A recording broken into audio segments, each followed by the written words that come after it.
welcome everyone to the final forum of our X-1 Approach FBO Summer Series.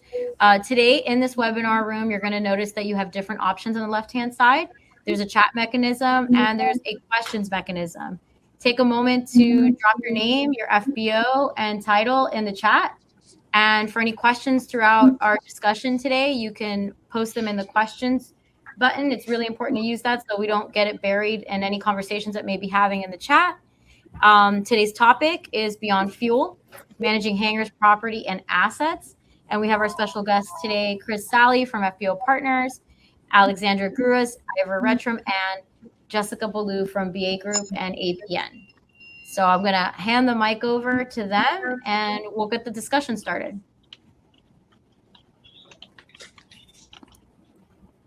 Sounds good. Let's see. Let me know when you sent control. Yeah, I'll do it right now.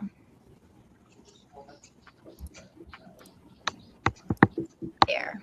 You should be able to share now.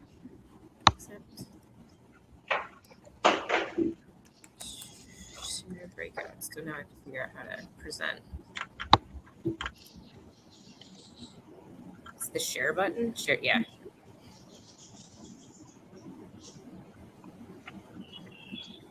Hang on. There we go.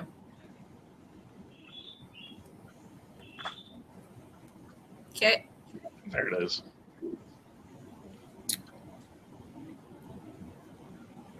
Wow, I can't see anybody else now. Welcome everybody, getting started here. I'll give it another minute.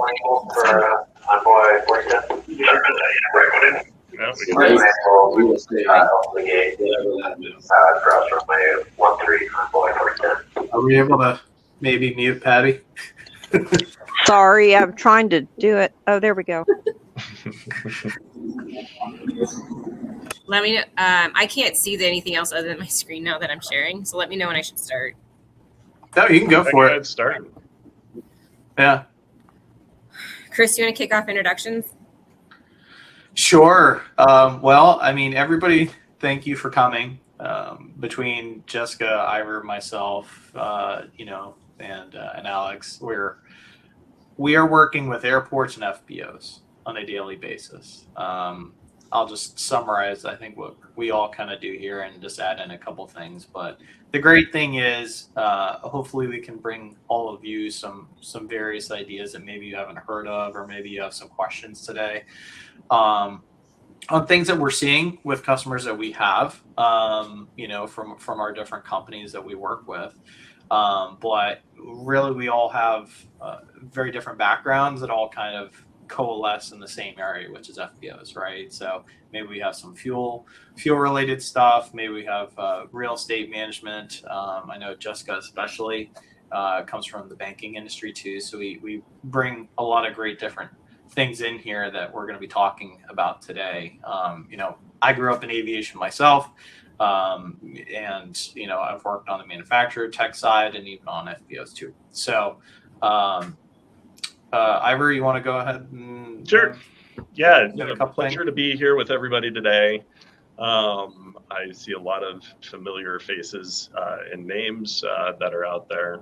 Iver Retrum, I've been in aviation my entire career, business aviation for, like 27 years now. I've worked for Signature Flight Support for a number of years, Airing Direct for a number of years. My background is really in aviation real estate. About 15 years ago, I worked for a master developer out of Centennial Airport and developed 125 acres there. So, cut my teeth on a lot of build-to-suits and, building these unique facilities that we have. Worked for those guys for about 10 years and then started a business aviation group.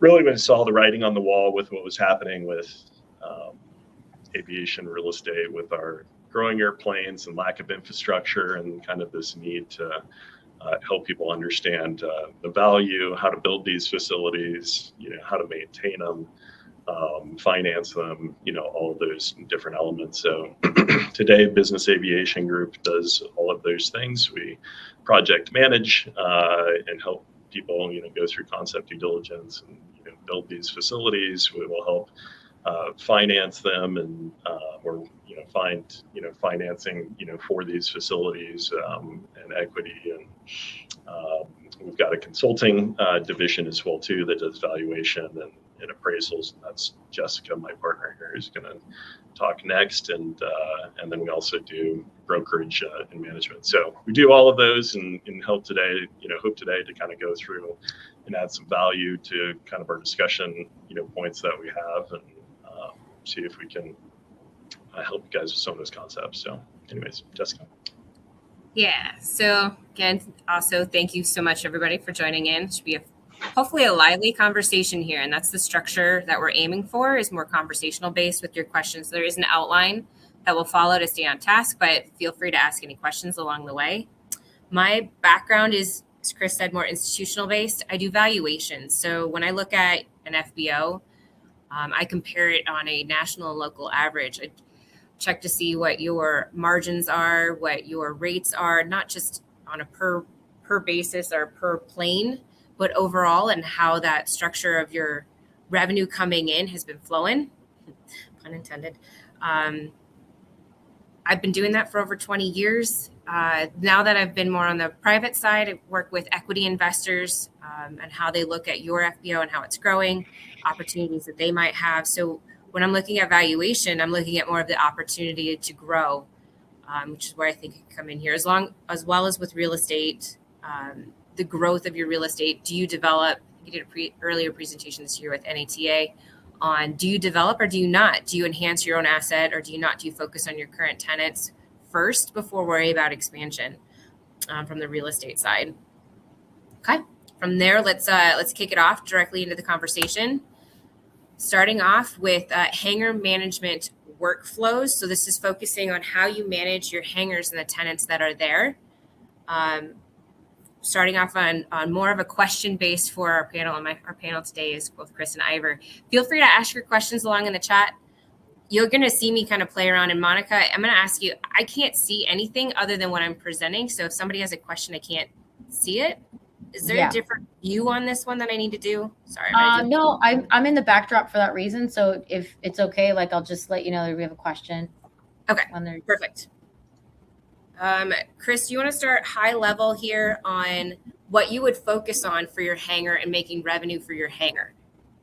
Yeah, absolutely. So I guess it might turn into chaos if we just start asking questions and polling everyone. But I guess another way to think about it would be, when's the last time that everybody has looked at a spreadsheet and confirmed that what is on their spreadsheet is what is actually, for measurements, what actually matches what's in their hangar right now.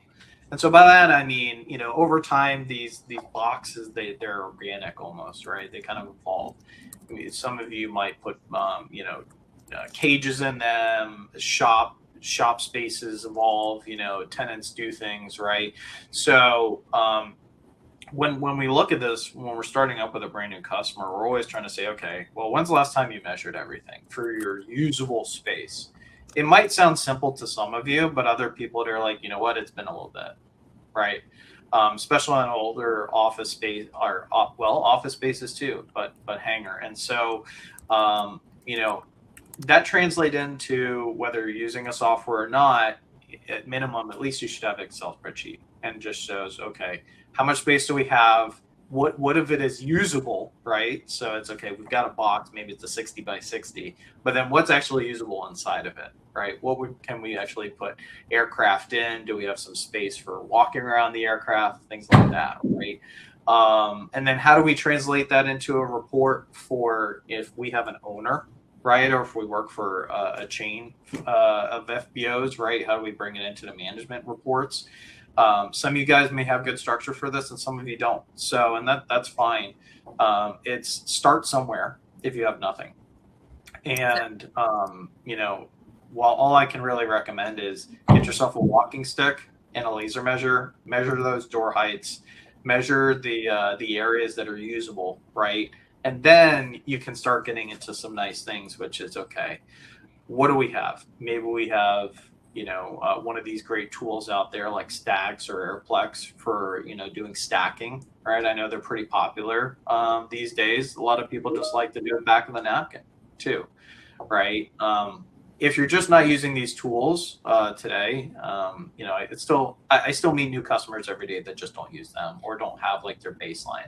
They're just kind of waiting from like a management standpoint. You know what? I've got an ops manager. They handle that for me.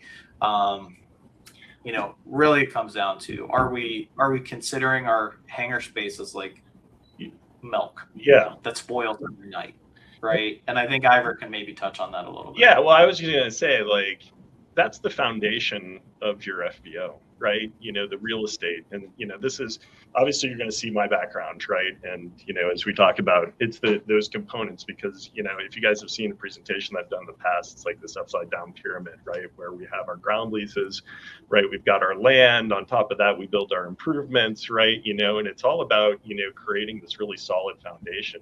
And to Chris's point, understanding, a lot of times we get into this mode where it's just like, okay, well, I know it's a King Air and I'm going to charge you $2,500 a month or whatever it's going to be, right?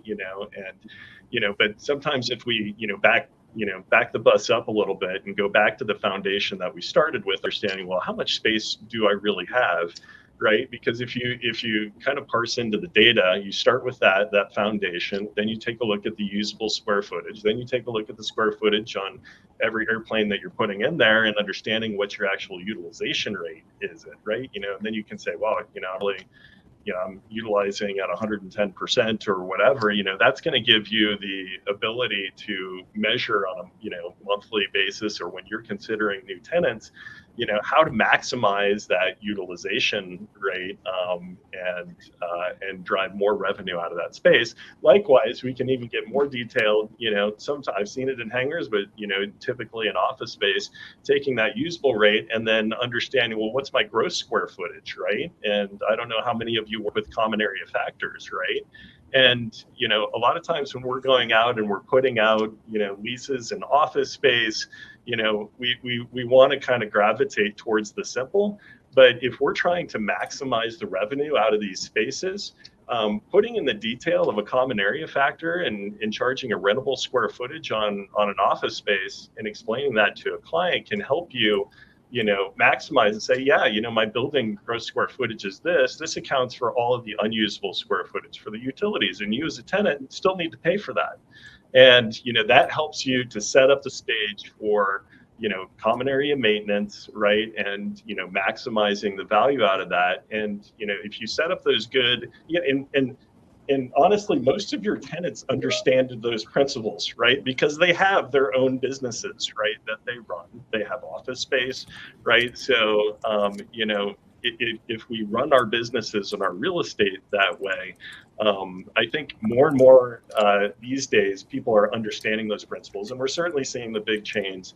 And with a lot of the private equity coming in, they're focused on those principles as well too. So well, asking a question on that point, real quick. Wait, hang on, Chris. Asking a question here to both you guys to focus this. What key metrics on your hangars are you looking at to know whether you're doing a good job? Chris, I'll let you answer that. Yeah, so. Oh, that was a question to it's the group. Oh. No, that's for you guys. Well, I mean, everybody. Yeah. I was going to do it as a poll, but again. Yeah. I mean, for key metrics. Someone raised their hand. Oh, who raised their hand? How do we see? You could turn off the mic too if you want to just ask the question.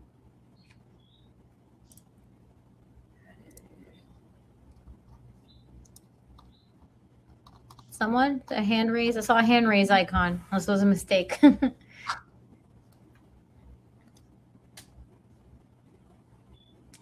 Raise it again if you want to do it. That's right, Chris. Or just start talking. Yeah, Chris, you totally cool. Jump in there. I mean, so when it comes to metrics, I guess, everybody do yourself a favor and know your usable space versus just the box. And because the truth of the matter is, you may say, you know what, I'm at 120%. All right, 120% of a 60 by 60 box.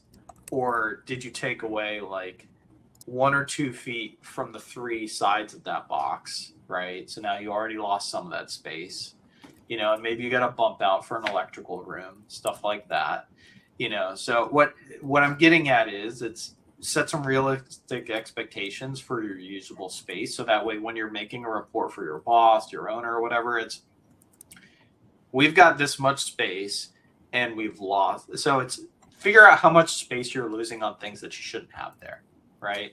Like, I'm not a huge fan of cages. Like, that's one performance metric. Like, if you can get rid of cages and take back 3D usable space, that's pretty important. Put the cages somewhere else, right?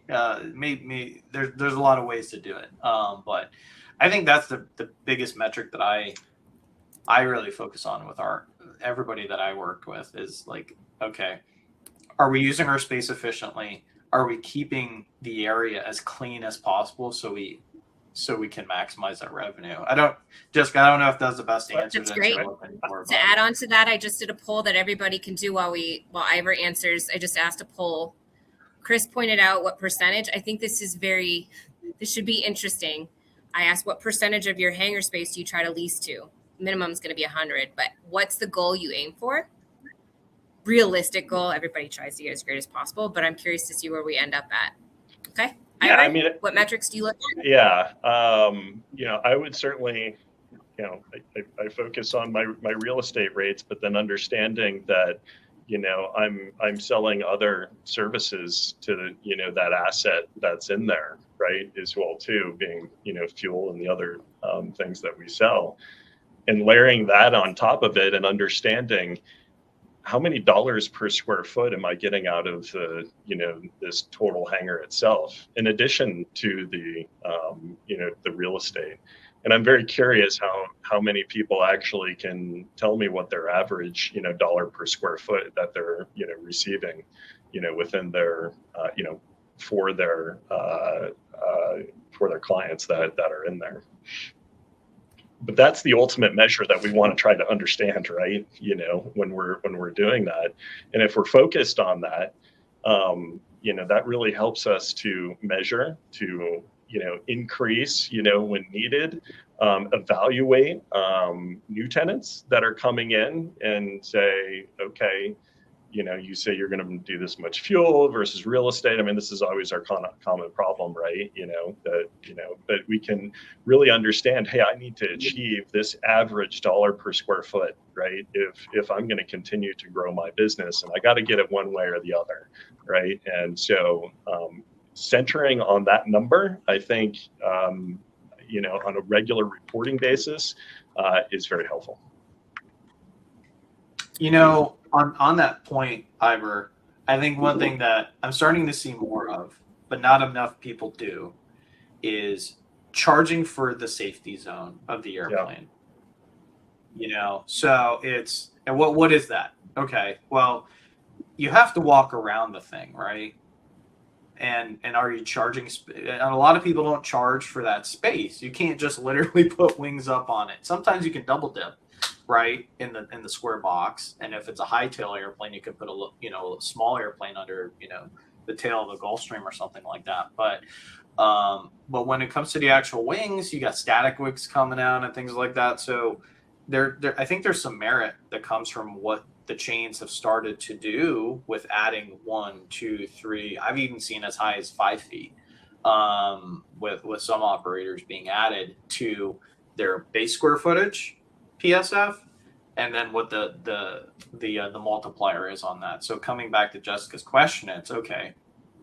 Do we have our base PSF rates, and then do we have our modified PSF rates, right? And so do we have our core occupancy, and then I don't know, Iver, would you call it an inflated occupancy or just our when you include the safety? I guess so. Yeah, I've gone both ways on that before, because that was a policy that was started by a major chain, we all know, a long time ago, and I've done that myself before when I've charged lease rates to folks, and then I've gone back on it and said, you know what, I'm not going to. I'm going to just increase my rate, right, to make up for it as well too, right? So, but yeah, no, I mean, these are principal things that, you know, when you can have an educated conversation with your client, you know, most of them absolutely, you know, will understand that, right? They still, at the end of the day, go to the bottom of the line to see how you're, you know, compare it relative to maybe the competition, you know, that you have. But it is real, right? You know, that space you aren't able to charge for because of that safety margin. So, yeah.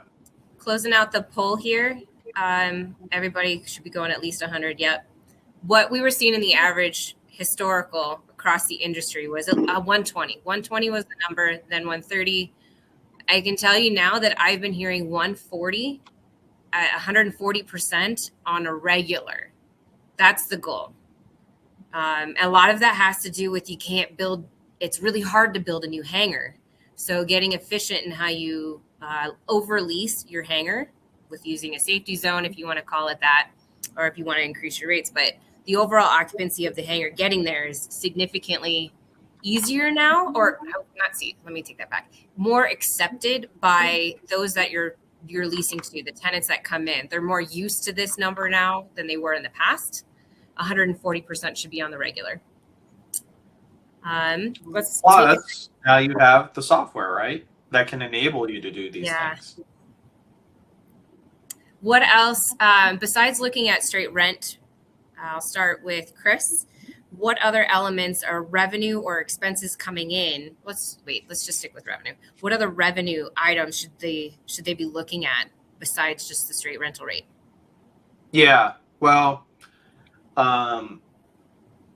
there's what I always like to, when we're helping work with paperwork, the actual contracts, and taking a look at how you've written your agreement structure.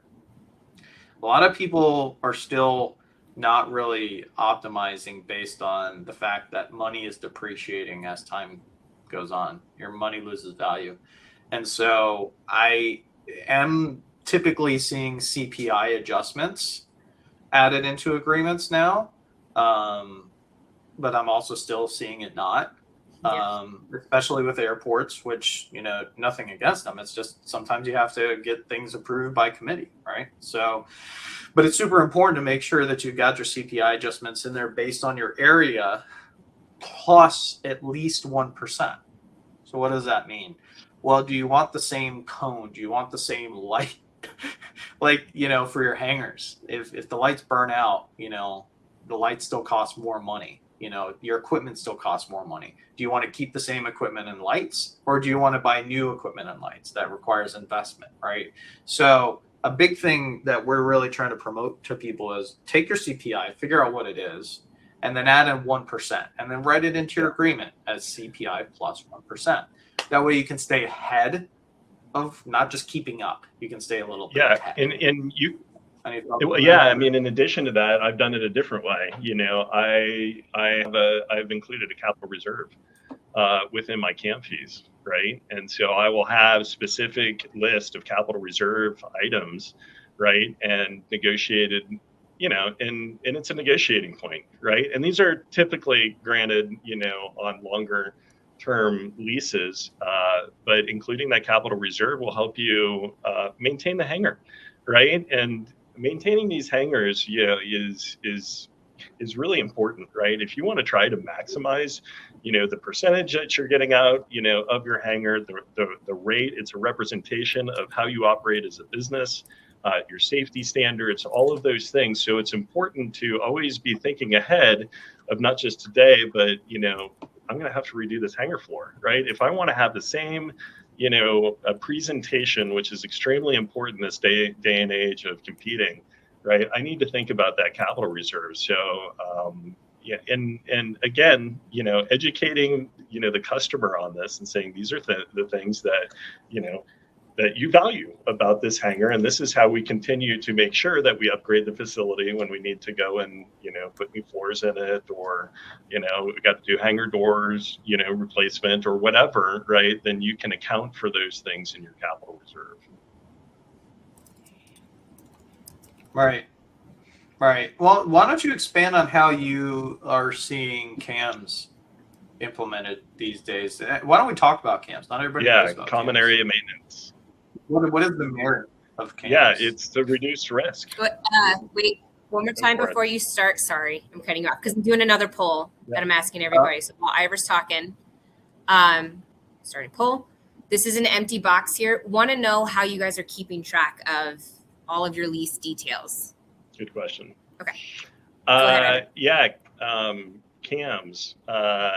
Cams are, a way to reduce your risk, right? And, again, we gravitate towards the easy sometime and just say, well, I know what my expenses are or whatever. But, they are a way that you can extricate the expenses that you have and pass them through to your tenant, right? So that you're not taking on the risk of escalating electricity costs, or let's say it's a bad snow year or whatever, even though, I know a lot of you do your own snow removal itself, but if you can actually quantify what that is on an hourly cost, right, that is actually, potentially a CAM, fee that you can put through. Most people, I think, from what I've seen, typically are zeroing in on their utilities, right, being, the pass through that they have. But again, go back to traditional, real estate practices and triple net leases and CAMs, and that's one of the ways to do it. And again,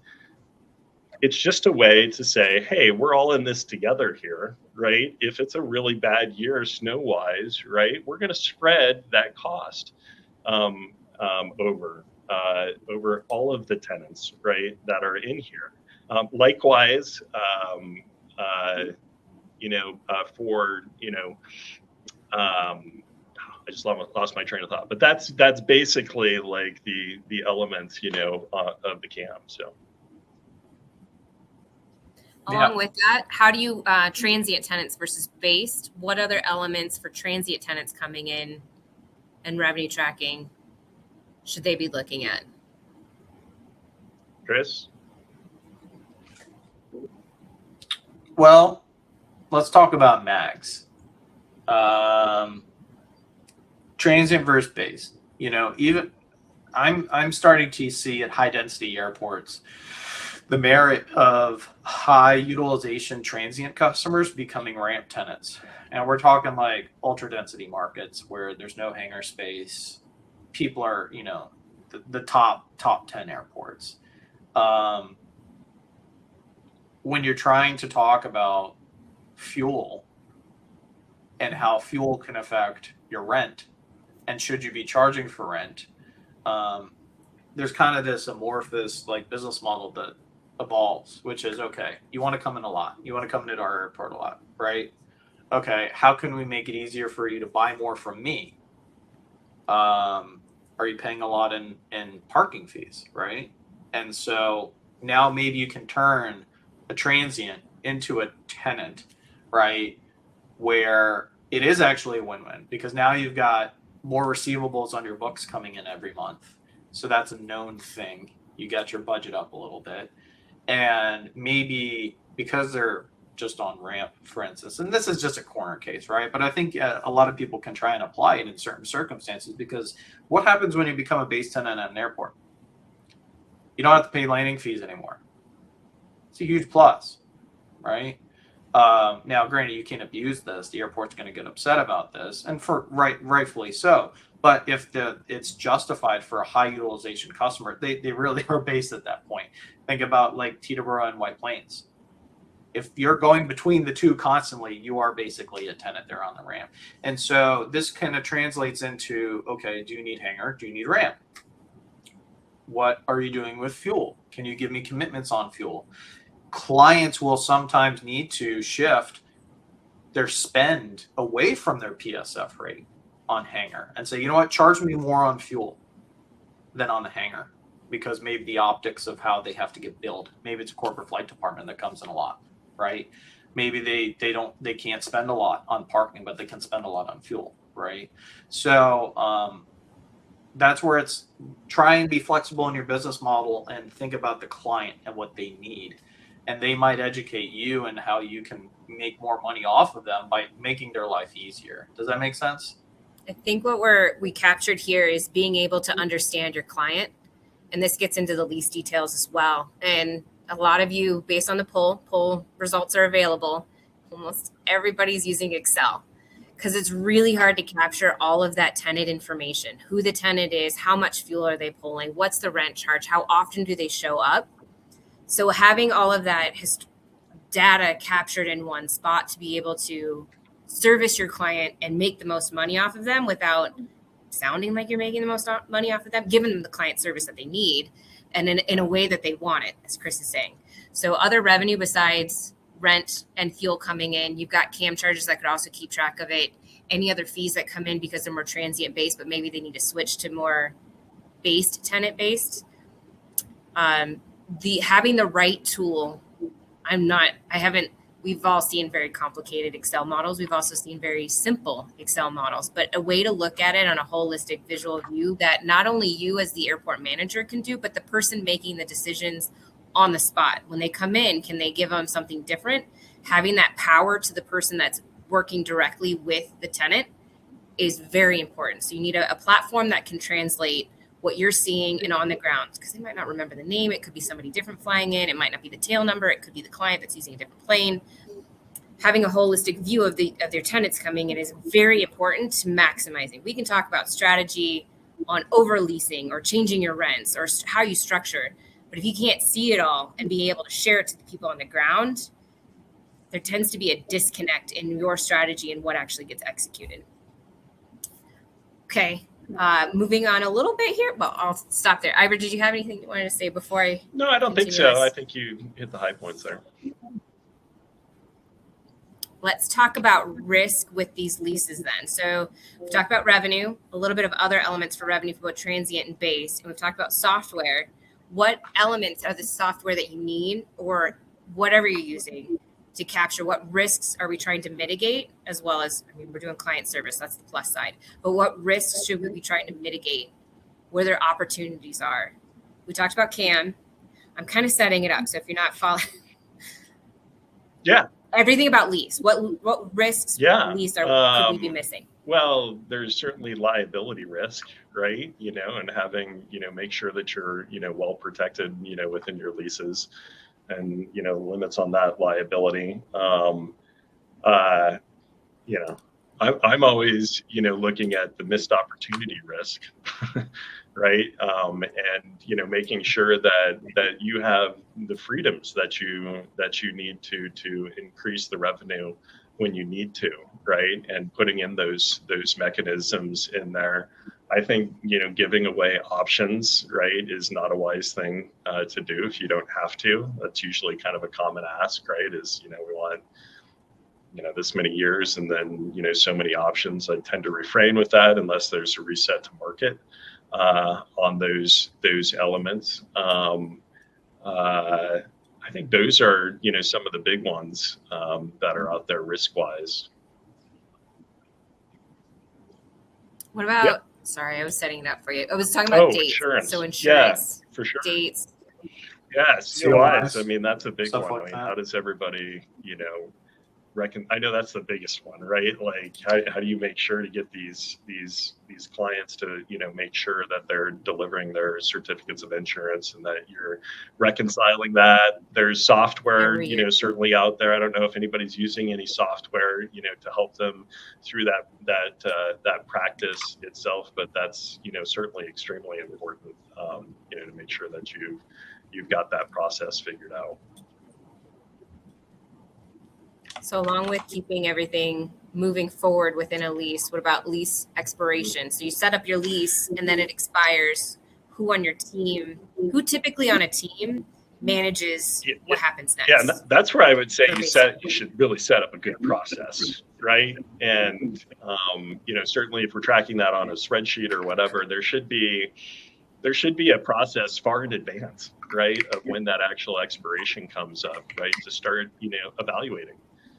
What is that tenant doing for me, right? And, evaluation of the market, right? To make sure, the easiest thing to do is just go and say, hey, I'm just going to go and, do a regular markup of your lease, right? But the hard thing to do is go and say, hey, market is really here, so we're going to have a larger, lease adjustment, this year, or, because we'd like to make some improvements on the facility, or we want, and this is what we're going to give, to you for that, right? And trying to outline those benefits. One of the things that I hate seeing, to be honest, like, is when people come out and, I see proposals and bullet points on emails.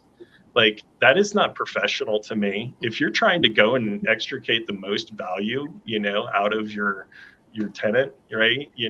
Coming with a professional proposal about why that you're increasing the rate and why, all of those different elements, breaking down the detail is going to show a lot more professionally, right, than a few bullet points and a rate, will. So that's some of the things I think I challenge, folks to do is, put together a good proposal, like, be professional, right? And put the proposal out. Renewals, it's certainly a little bit easier. I get it, right? But, certainly on new, aircraft coming in, and try to be, present well, because, you're selling yourself, through that process. So I'm going to give a little story real quick, and then I'm going to ask Chris a question. So there is, I apologize if the airport's not on here. There's an airport that's trying to win, not just transient, not necessarily base, just transient activity, and put together a very, very awesome, use Canva to put together an awesome presentation to go out. And it is just a 1-slide page, something that easily is shareable and easy to look at for all the flight departments that are not landing at their airport, using the surrounding airports. But it was professional looking, and it took a while with phone calls to go. You can call and make a relationship, but making it easy, a very professional looking presentation is what won it over. One of the transient users had a bad experience, had this flyer in their inbox, decided to decide, I think 9 months later after receiving it, and it's become a tenant now at the airport. Yeah, really good. But it was, a lot of it had to do with, if you're trying to say, I give white glove service, and then you send an email with 5 bullet points, kind of doesn't translate. So even if you're trying to work towards transient activity, being professional is key. Everything has to match the story that you're telling your tenants and your transient. And once you set up that proposal, you can totally Chris, reuse it, right? And update it as needed. I mean, it's really an easy thing to do, and we just get lazy sometimes. But we have to realize that it does present an image, right? If you take that road. So. And on top of that, Jessica, before we get on to the next thing, I think something that everybody, so let's say you get that, right? Like, did you get that proposal and it's all nice and people love it? Mm-hmm. What comes after the proposal? Like, what are you doing to help that person come in? Yeah. Do you have a standardized process? Do you have a new tenant starting, like, document kind of thing? A lot of people, like, they might get to that phase, but then they don't do the in-doc process. Yeah, right? They don't have, they'll like, toss them the lease and then say, points. Here you go, right? And that's it, right? It's great to, again, doing this for, a decade over here in a private hangar at Centennial Airport, my process was proposal, LOI, right? And then we'd negotiate on the LOI terms, and then, and then lease, right? And then there was an onboarding process when the tenant was coming on, all of the different checklists, right? To make sure that, they were being accommodated both with their move-in schedule, right? And setting up their, if there was anything that they needed to set up IT-wise, and so, having a checklist for that whole entire process, having a checklist for the renewal process, right, is well too, that you're going through to make sure you've evaluated market, evaluated how many dollars per square foot am I making out of this tenant, on, both fuel and hangar. Implementing these processes will help to make sure that you have consistency, moving forward, and that should, lead to higher growth and revenue. Yeah. So along those lines, Chris, I would like you to name all of the softwares out there and their pros and cons you can think of. And this is CRM, this is tracking, this is every software that you can think, because they're all using Excel and an internal based system. So what other options do they have? Sure. I won't start off with the shameless plug first. I'll do that later on what we've worked on. But yeah, so when we're talking about, I saw Jim McNeil throw in a little Yardy comment in there. There are hi Jim. There are a lot of conventional real estate products that are out there that all the majors use. Yardy, CoStar. There's a couple other ones that are out there. What they fail in doing is talking about or helping you use things that are aviation related. So, and this is just something that while you all go through your journey of buying a software, if you choose to, maybe you want to just keep up with Excel because it's easy, it's quick, it's cheap, right? Which nothing wrong with that. Keep in mind, if you do want to spend a ton of money on building out a real cool custom solution like that, think about who's going to be maintaining your aircraft database. Is it going to be you? Because if it's not going to be you and it's somebody else, chances are, even if you have a couple hundred people working for you, it gets left behind and it doesn't get updated. That is one thing that, I obviously a huge testament to the X-1 products, but also too, just with like what we've done on the Hangar software, which is turning into X-1 properties. We went with something that integrates to JetNet. That way, you're getting square footages that are tail number specific, serial number specific. But that's the truth of the matter. There really isn't a lot of softwares out there that can help aviation real estate do what you need to do. But Excel does do a swell job because, just like I think Jessica mentioned, everybody has so many custom reporting needs. And I don't want to sound patronizing at all. It's like everybody's company is everybody's company. Your owners, your management team, you want to track different KPIs that are unique to your organization. So I think that's kind of like what Jessica and myself and Iver, what we're trying to work on in the future is building on this X-1 properties solution as to where we do have something unique, for our industry, and can track things of like, hey, how much milk spoiled last night? By that, I mean, how much hangar space did we lose by not selling it? Maybe we could have discounted it a little more, right? Or it's just what's our occupancy of these different spaces? To answer your question, Jessica, I don't really have many good options because there aren't any, I think that was a trick question. Kind of. Along with it, CRM as well, if anybody keeps track of it, it's hard to have a regular commercial CRM relate to aviation because it is tail number based. It's tricky. You have a tail number, but you have a company, but you have a client. Which one's more important? Which one do you track? It was a trick question. We are coming down to 15 minutes. There's a couple topics left to discuss. One is billing. Let me make sure I've got and waitlists. So besides those two topics, Heather did have a question that's in the chat. Please, if you have another question, since we're down to 15 minutes, as we continue our conversation, you have something you want to ask, let us know. Otherwise, we'll just keep chatting like we're doing. Okay, let's do billing. What's the best way to track for billing? And this gets into Heather's question. Is there a possibility down the road that the recurring invoice module could have a tab for tenants that would have a checklist or options to upload signed leases? Yes. This is for Chris.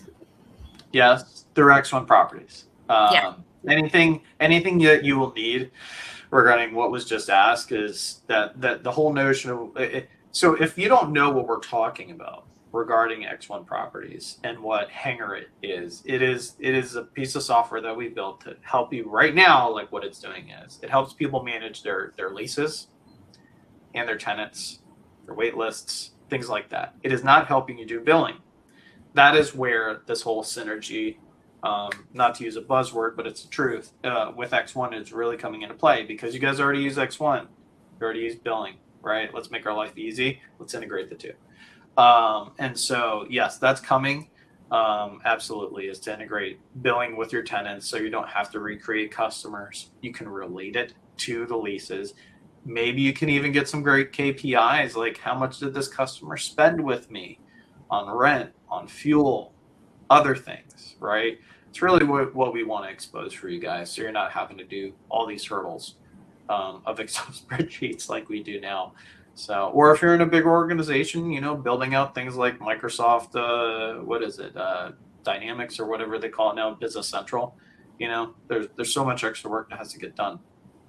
So, let's talk about the client service that comes in with having recurring billing or billing that is professional looking, that's going straight to them. How important, Iver, is it for tenant retention and tenant grabbing that not only did you present yourself well and you had good client service, but the backside of it, the administration portion? It's frustrating, right? Like when that doesn't go well for everybody, and that's a frustration on your client side. Clear and concise billing is a must, right? Especially if you are going to start to really get specific and acute on the various things that we're talking about, right? From annual CPI increases, right? You start to add up the number of tenants, and that gets to overload your accounting team, certainly, in making sure that you can consistently do that on a regular basis when it's being done manually. And we all know that frustration, when those things, aren't automated, going through that. So absolutely, that is part of the service. That's really part of the value that your tenants are getting. So continuing to improve your practices, however you do that, right? If you, choose to look at the X-1 property thing or another software that can help you automate those things, like 100%, like that is part of the service that's being delivered.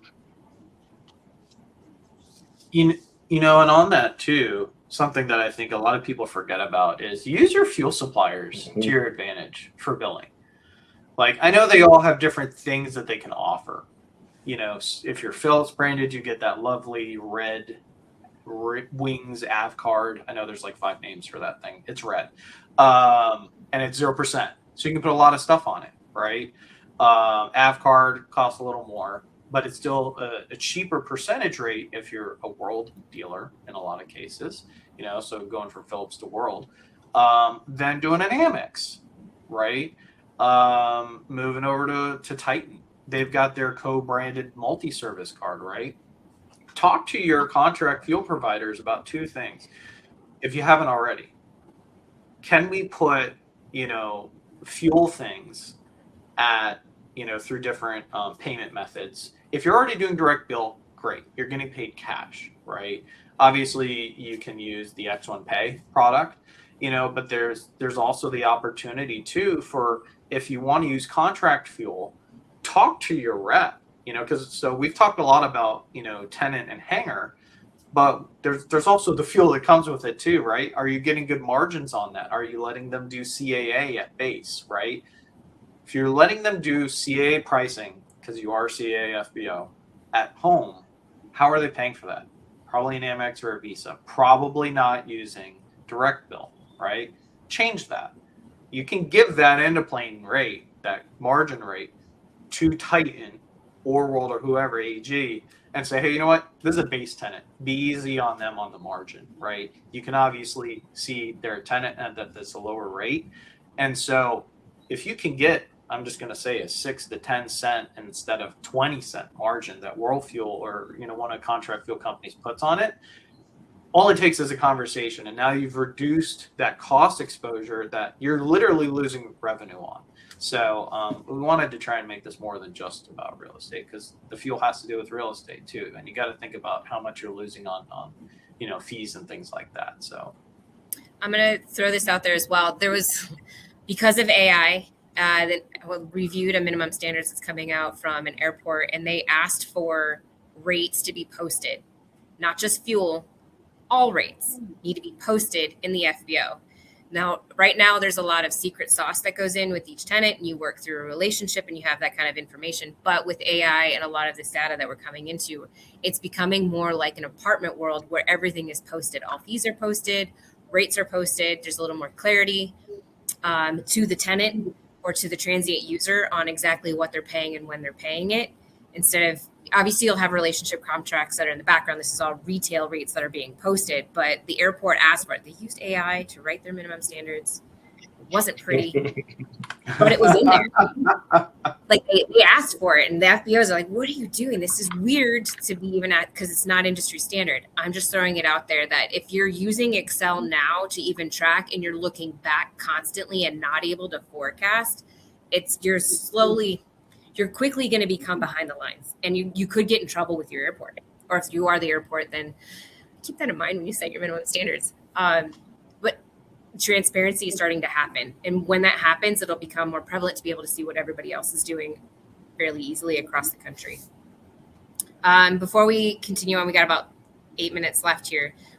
We quickly can talk about waitlists, and the last element is any asset management that these softwares can help with as well. So do you guys have any advice on how to track waitlists, or how important is a waitlist anymore? Is it more important for transient versus base? Like, how do you keep track of your transient waitlist? Are you asking a question to everybody else? What do you mean by transient? I knew you guys were going to ask that, right? That's not normal question to ask. I think it should be normal. If somebody calls and says, I want to land, you go, sure. And then they don't land. Why didn't they land? Where's your customer service on it? Why didn't they come in? Do you have a way to capture that? Everything is booked online and you just worry about that. Like, you're waiting for them to come to you. And the reason why I bring this up is that airport that did a marketing plan to bring in more transient tenant, not just base, but transient. So what are you doing for that? Is there a wait list? Are you tracking it? How are you tracking anybody that just calls in to get a rate? That's not necessarily. Yeah, I mean, I think it's an all-encompassing thing. We can certainly think of wait lists, right? Generally when I think of wait lists, I think of them in airport bases, right? And airports having their wait lists, and how they manage that, and how valid that information, how current that information, how real it is, right? That's mostly, I think, on wait lists. Certainly, on an FBO side, we need to do that as well too. But I really start to get into how well do I know the tenants on my airport, right? Do I know when all the leases of, my prospect tenants at my other FBOs are going to be due, right? Am I tracking all of that information as well too? In addition to, these transient aircraft that are coming through that are, these days, I know we can run reports very easily to tell us what the top, transient aircraft tenants are coming through. And so it's easy to prioritize, hey, those are the folks that I need to go after. But certainly on the base tenant side, this is something that I did when I was over at Centennial. I knew every single, I could, at least the big targets, when their leases were coming up. So, in advance, 6 months to a year in advance, I was working a relationship. I was going out to lunch. I was, talking about where they felt the market was, right? And working all of those things so that, I could put myself in the right position to have the conversation when the time was right. So I guess, a little bit of a, pivot there on that, but I think it's extremely important for that, for that prospect wait list, to maintain that. I think what I'm getting at is that everybody the really group, the base not stuff. just yourself. Yeah. You don't rate, you look at your capture rate based on gallons that you sold compared to your other FBOs, but do you really understand everybody that's operating at your airport or your competing airports, which is exactly what Iver's saying. So the wait list is more, again, getting into a CRM. Are you really able to capture everything that you're missing? Let's talk about asset management real quick. How are you keeping track of your equipment outside of your hangar itself? I think I'll just leave it there because that's a question that we have, right? Best practices for property inventory and asset tracking. Yeah. I mean, the best software that I know to date for anything asset tracking is Ibis GSE. If you're not familiar with it, I know those guys, they're cool, but it came out of being a maintenance software. If you've been to the X-1 events in the past, I know Ibis was at least one of them a couple of years ago. But it's specifically, so you can choose total FBO, it's just not ideal. It's just when you think about with your GSE equipment, how are you tracking the maintenance on it? Do you have a dedicated maintenance person? And same thing for your hangar too, right? Like, You know, Right. how are you doing So- your maintenance on your hangar? Right? How are you tracking it? How are you Yeah. you know, making sure that, you know, you do your fire inspections and everything like that, and all of those processes are in place. And I imagine maybe that software does that as well too, Chris.